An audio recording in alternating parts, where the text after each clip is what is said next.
ఓం శ్రీ గణేశాయ నమః. ఓం శ్రీ వేదవ్యాసాయ నమః. ఓం నమో భగవతే వాసుదేవాయ. మహాభారత గ్రంథ పారాయణలో భాగంగా ఈరోజు మనం 364వ రోజుకు చేరుకున్నాము. ద్రోణ పర్వంలో ఉన్నాము. నిన్నటి రోజున మనము ద్రోణాచార్యుడు శకట వ్యూహాన్ని రచించడము, అందులోకి అర్జునుడు ప్రవేశించడం గురించి తెలుసుకున్నాం కదా. ఇక ఈరోజు దుర్యోధనుడికి ద్రోణాచార్యుల వారు ఒక అభేద్య కవచమును ఇచ్చుట గురించి తెలుసుకుందాము. చాలా బాగుంటుంది, చివరి వరకు స్కిప్ చేయకుండా చూడండి. హరే కృష్ణ. శుక్లాంబరధరం విష్ణుం శశివర్ణం చతుర్భుజం ప్రసన్నవదనం ధ్యాయేత్ సర్వవిఘ్నోపశాంతయే. నారాయణం నమస్కృత్య నరం చైవ నరోత్తమం దేవీం సరస్వతిం వ్యాసం తతో జయముధీరయేత్. హరే కృష్ణ. ఇక మనం పారాయణలోనికి వెళ్ళిపోదాము. సంజయుడు చెబుతున్నాడు, రాజా, ఈ రీతిగా అర్జునుడు జయద్రథుడిని వధించడానికి ద్రోణాచార్యుని యొక్క కృతవర్మ యొక్క సైన్యాలను చీలికలు చేసి వ్యూహంలో ప్రవేశించడము, అతని చేతిలో సుదక్షిణ శృతాయువులు మరణించడము, తన సైన్యం పారిపోవడం చూసి మీ కొడుకు దుర్యోధనుడు ఒక్కడే తన రథం మీద ఎక్కి మహావేగంగా ద్రోణాచార్యుడి వద్దకు వెళ్ళి, ఆచార్య, అర్జునుడు మన విశాల సేనావాహినిని చిందరవందర చేసి లోపలకు ప్రవేశించాడు. ఇక అతనిని ఎలా చంపాలో మీరు ఆలోచించాలి. మేము అన్నింటికంటే మించి మీ మీదే ఎక్కువ నమ్మకము ఉంచాము. అగ్ని గెడ్డి గాదాలను ఎలా కాల్చివేస్తుందో అర్జునుడు అలా మన సైన్యాన్ని సంహరిస్తున్నాడు.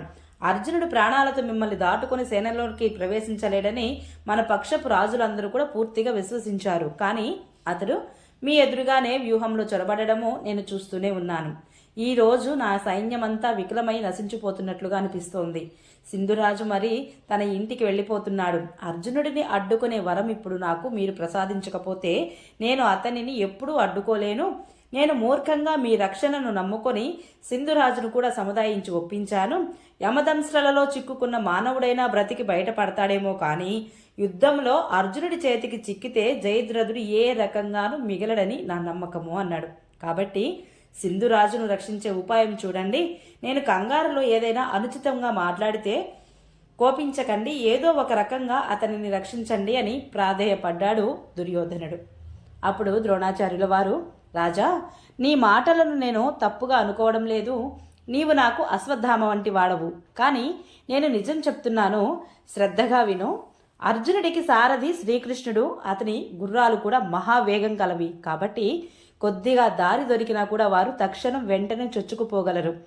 నేను ధనుర్ధరులు అందరి ఎదుట యుధిష్ఠిరుడిని పట్టుకుంటాను అని ప్రతిజ్ఞ చేశాను. ఇప్పుడు అర్జునుడు అతని వద్దలేడు. అతడు సేనకు ముందు బాగానే ఉన్నాడు. కాబట్టి నేను వ్యూహద్వారాన్ని విడిచి అర్జునుడితో తలపడేందుకు వెళ్ళను. నీవు కులంలోనూ పరాక్రమంలోనూ అర్జునుడితో సమానుడవు, పైగా మహీపాలుడవు. కాబట్టి నీ సహాయకులను తీసుకొని నీవు ఒక్కడవు అర్జునుడితో యుద్ధం చెయ్యి, దేనికి భయపడకు అని నచ్చ చెప్పాడు. దుర్యోధనుడప్పుడు, ఆచార్యపాద, మిమ్మల్నే దాటి వెళ్లిన అర్జునుడిని నేను ఎలా అడ్డుకోగలను? అతడు శస్త్రధారులందరికంటే శ్రేష్ఠుడు. యుద్ధంలో వజ్రధరుడైన ఇంద్రుడిని అయినా జయించడం సులభం, కానీ అర్జునుడిని గెలవడము అంత సులభం కాదని నా ఉద్దేశ్యము. కృతవర్మను మిమ్మల్ని కూడా ఓడించినవాడు శృతాయుధుడు, సుదక్షిణుడు, అంబష్టుడు, శృతాయువు, అచ్యుతాయువు, వీరందరినీ మట్టుపెట్టినవాడు, 1000 మంది మ్లేచ్చులను సంహరించినవాడు. అటువంటి శస్త్రకుశలుడు, దుర్జయుడు, వీరుడు అయిన అర్జునుడిని ఎదుర్కొని ఎలా యుద్ధం చేయగలను అని వాపోయాడు దుర్యోధనుడు. అప్పుడు ద్రోణాచార్యుల వారు, గురురాజా, నీవు సరిగ్గా చెప్పావు. అర్జునుడు అవశ్యం దుర్జయుడే, కానీ అతనిని తబ్బిబ్బు చేయగల ఒక ఉపాయాన్ని నేను నీకు ప్రసాదిస్తాను. ఈ రోజు నీవు శ్రీకృష్ణుడి ఎదురుగానే అర్జునుడితో యుద్ధం చేస్తావు. ఈ అద్భుత విషయాన్ని నేడు వీరులందరూ తిలకిస్తారు. నేను నీ ఈ సువర్ణ కవచాన్ని బాణాలు కానీ ఇతర అస్త్రాలు కానీ నీ మీద ప్రభావం చూపలేని విధంగా మంత్రిస్తాను. ముల్లోకాల యుద్ధానికి నీకు ఎదురైనా కూడా నీకు ఏమీ భయం ఉండదు. కాబట్టి ఈ కవచాన్ని ధరించి నీవు క్రోధాతురుడవై అర్జునుడితో స్వయంగా యుద్ధానికి వెళ్ళు అని ఆశ్వాసించాడు. ఇలా చెప్పి ఆచార్యుడు వెంటనే ఆచమించి శాస్త్రవిధిని అనుసరించి మంత్రోచ్చారణం చేస్తూ దుర్యోధనుడికి కాంతులీనే ఆ కవచాన్ని ధరింపచేసి, పరమాత్ముడు, బ్రహ్మ, బ్రాహ్మణులు నీకు శుభం కలిగించుదురుగాక అని అన్నాడు.